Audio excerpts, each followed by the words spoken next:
I'm Andy Lascano. We begin with that proposed Tesla facility being eyed for the Robstown area.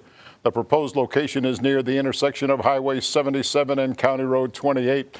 That's about halfway between Robstown and Driscoll. Tonight, that plant becoming closer to reality after a decision made by Nueces County Commissioners. Our Iran Hammy was there and has this report. The enabling legislation to support Robstown Independent School District. Nueces County Commissioners approved the creation of a tax reinvestment zone in the area between Robstown and Driscoll. The site proposed to bring a Tesla lithium refinery. These zones don't create a new tax. Rather, it designates a portion of the property tax in that area to be put towards making the area better and enticing new business. Although there was much opposition at the public hearing, Robstown ISD already approved the Chapter 313 tax breaks to bring in Tesla. This was the next step. Those are the people who benefit from this the most. So I think we have an obligation to move forward on this, to allow the process to work, to allow those public hearings, to allow Robstown to be able to finish what they need to do. They get money equal to $100 per ADA, average daily attendance, that is outside of the Texas school financing, and so they can do that, use that for anything they want. Chapter 313s can be controversial, but Ian Vasey with Nueces County Development Commission argued there's been previous success. One incentive is building a whole new high school out of the revenues from one of these 313 agreements. Several stepped up to object altogether to bringing Tesla in. Some of the arguments against focused on not allowing the tech giant to get a break on taxes. Many arguments were on the potential negative environmental impact. After everything that we've been going through with droughts and restrictions and everything, we are not, they need to bring their own water, or we need to be asking these questions. Where's that water coming from?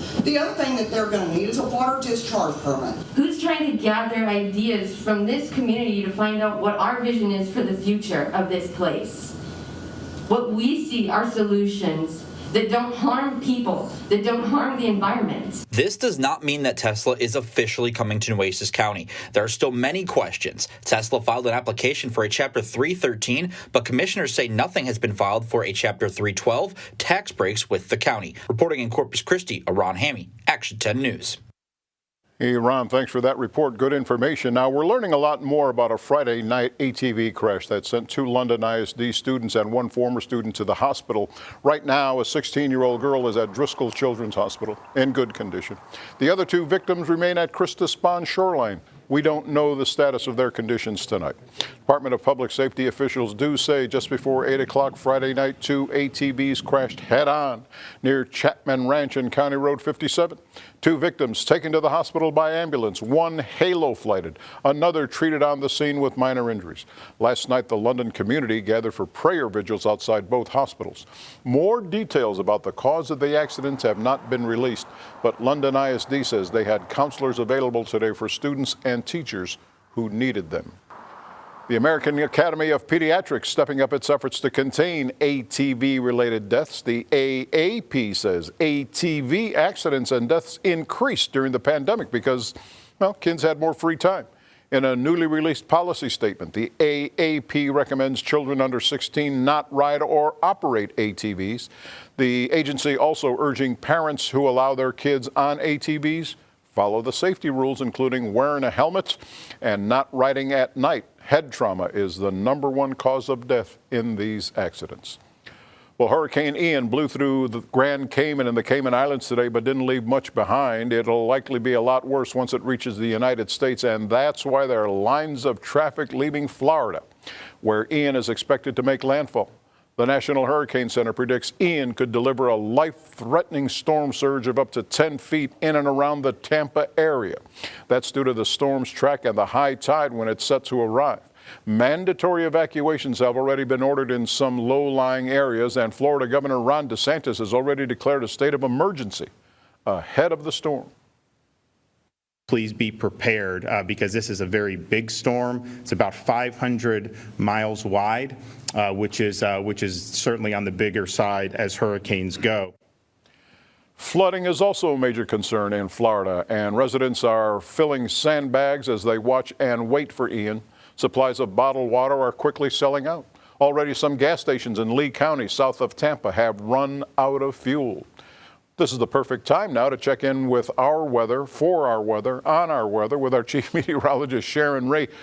Where is Ian now? Where is it headed? And what does that mean to us? All right. Well, Ian is strengthening, and it is a Category 2 storm. And unfortunately, this one is going to strengthen even further than what we see tonight.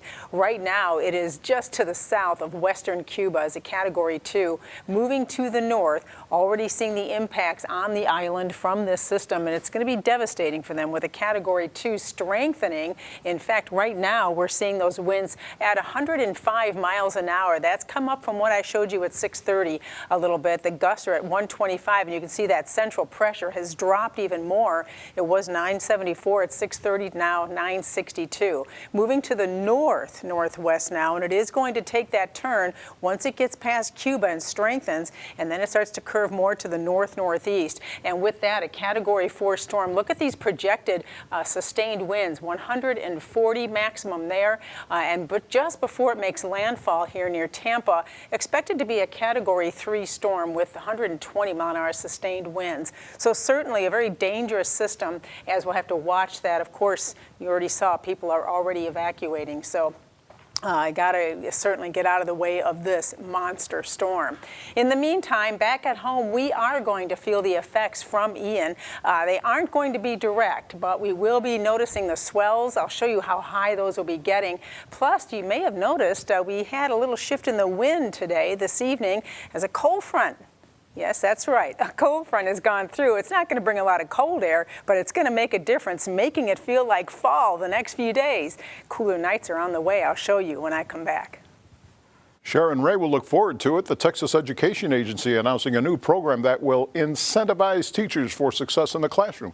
The Teacher Incentive Allotment is a reward system for teachers who excel in their district. Here's how it works. Districts will choose the teachers they think should be eligible and submit them to the TEA. The districts then get additional funding for every teacher designated. And then that money goes directly to teachers, which could be up to $32,000 a year. One Fremont teacher who received designation through the program thinks it'll encourage teachers to continue to get better.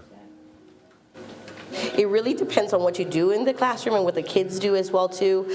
But I think just having that in the back of your head, knowing that you might get recognized or exemplar or master teacher, that drives you to even want to do it more.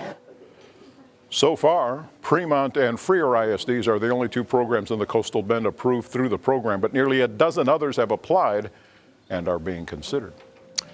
Setting an example and helping others in need, that's been the goal of a new feature at Fay Webb Elementary School's parent and principal meetings. Parents, students, and teachers got together today at their regular parent-principal meetings at the school library. Then they gathered together all donated fabrics and got to work doing that, making soft and warm blankets for pediatric cancer patients currently being cared for at Driscoll Children's Hospital. According to the school's principal, they're happy to see the school come together for a cause like this. We're just trying to teach the kids to be aware of things that are happening in the community so we can get involved and change lives. Some parents took the materials and instructions on how to make the blankets. Well, they took them home so the entire family could participate. In total, 40 to 50 blankets have been made for donations so far. Giving back without hesitation. We continue our coverage of Hispanic Heritage Month with a man who, well, he fills people's stomachs and hearts, one act of kindness at a time.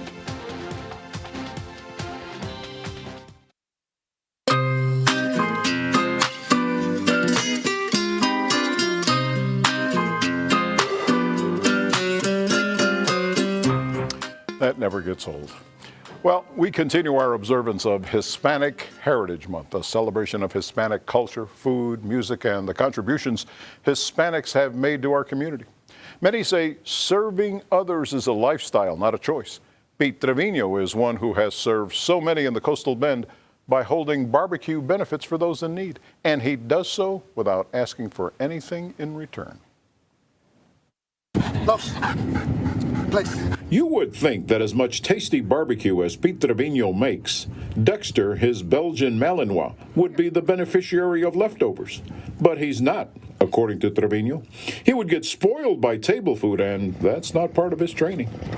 When he's not training Dexter, Trevino, a husband and father of 5, has established himself in these parts as the go-to guy when he needs some finger-licking good barbecue for your benefit. In past years, Trevino has helped numerous families who've lost children in tragic events. His barbecue benefits help pay for their children's funerals.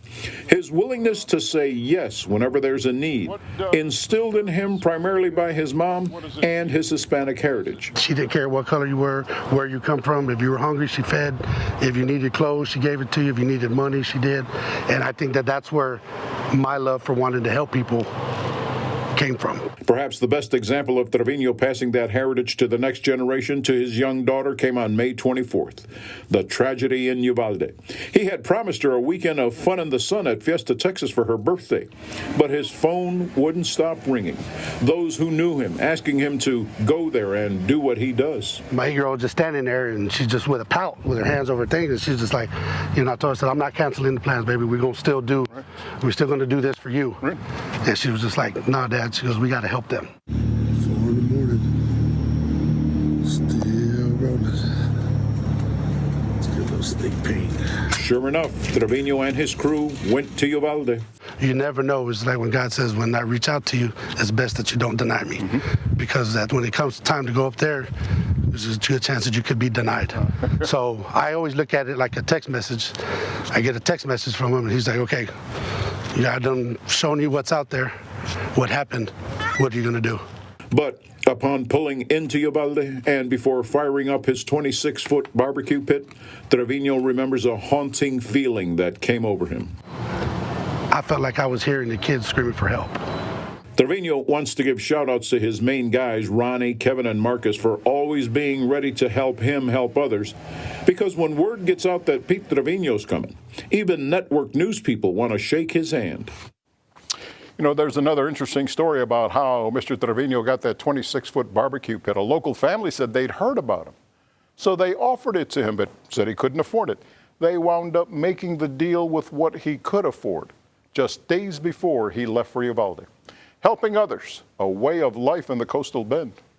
Well, let's open the back door and see what's going on out there from Snoopy's off the causeway. Looks pretty good. Looks pretty good. Sharon Ray coming up with her full forecast next on Action 10 News at 10. Now, your Doppler 10 weather forecast. Good evening. There's a bit of a change in the air. After a hot day today, temperatures are going to come down a little bit. But look at how hot we made it to 98 degrees, 2 degrees short of the record. Unfortunately, we haven't had much rain, and our deficit keeps building now for the year, 4.2 below average. Sun setting at 7:22 now with the autumn season here, and we are seeing those shorter days, and temperatures will gradually be coming down over the coming weeks. Today, we had a beautiful day, bright blue sky in Beeville, a few cumulus clouds, and then that gorgeous sunset this evening, and again setting at 7:22 now. So as we look outdoors, it's quiet. We have very light winds. They're starting to shift around to the north, and they'll continue to shift around toward the morning hours. Taking a look at our Doppler radar. First of all, we did get some rain today. Not all of us got it. In fact, Corpus Christi, we had a few showers move through, and then we also saw some of those in our inland area, especially Jim Wells County, the southern portion from Alice south. Now all is quiet across the area as a cold front is seeping through, and that's helping to change our wind direction and bring some drier air into the area.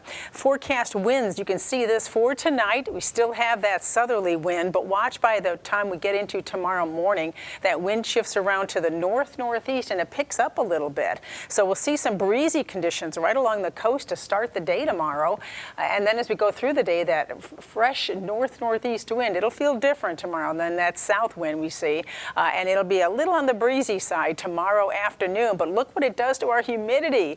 Yeah, just a tad muggy tomorrow in the morning hours, and then as we get into the afternoon, boy, it's going to feel better with those dew points dropping, that lower humidity coming in, and you know what? That's going to be sticking around all week. We're going to have those drier conditions in the atmosphere and giving us those comfortable days in the forecast. That's also going to allow allow our nights to cool down. In fact, tonight we see those temperatures dropping into the mid to upper 60s inland, upper 70s on the island, 71 Corpus Christi. But these numbers will be dropping as we go through the week, and it looks like the coolest night is going to be Thursday night into Friday morning. We're going to see some 50s later this week in our inland areas.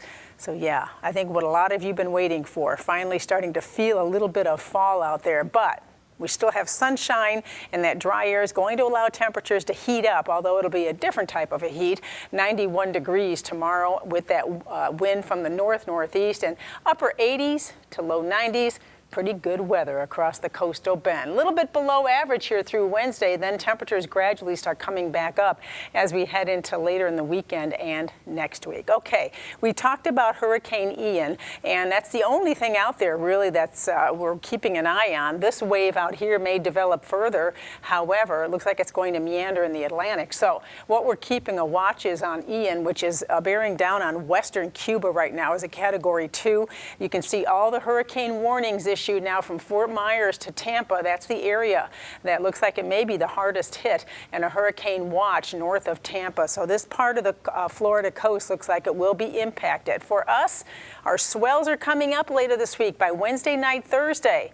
They're going to peak 8 to 12 feet. Coastal flooding, 1 to 2 feet beach inundation, possible water up to the dunes, and also dangerous rip currents. Watch for that. Wednesday through early Friday, we're going to see the effects from Ian. All right. Other than that, it's sunny, a little bit hot during the day, not bad, low humidity, and look at these nights. This is Corpus Christi dipping to 60 by Thursday night. Looks pretty good, Sharon. Thank you. We have an update on when the city may lift Stage 1 water restrictions that have been in place since June. During a briefing to City Council last week, City Manager Peter Zanoni said he expected the recent rains would push our combined lake levels past the 50% trigger point needed to lift those restrictions. Unfortunately, that didn't happen. As of today, even though we had a little bit of rain, I think there were more coastal showers over the weekend, our combined capacity is at 49%. It's actually dropped since last week. Last week it was a little over 49.6%, and it went down to 49.4. Today it's at 49.0. So we need some more rain events to get us above 50% to get out of Stage 1 water restrictions. Mr. Zanoni also pointed out that even if we go past 50% of combined capacity, our levels today are 10% lower than they were a year ago. That's why he says water conservation should continue even when we're not under restrictions. Well, it took 70 years, but a Coastal Bend VFW post finally getting the help it deserves. What changes are coming? Well, we're going to talk about that when Action 10 News at 10 continues. You're watching Action 10 News at 10. Well, it looks like the Brooks County VFW post 7634 getting